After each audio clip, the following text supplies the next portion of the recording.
In this video, I will show you how to see Street View in Google Maps on your Android phone. First, open your Google Maps like this.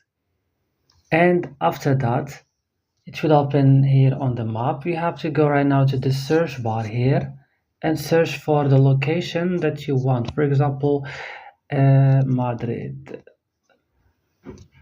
Click on it and it's going to take you to the location. And here, click on this Street View, click on it like this. And after that, you will see here Street View, and you can zoom the map. And you can, for example, come here, just click on the red line, the blue line, and you can right now walk if you want. Just click in the arrow like this.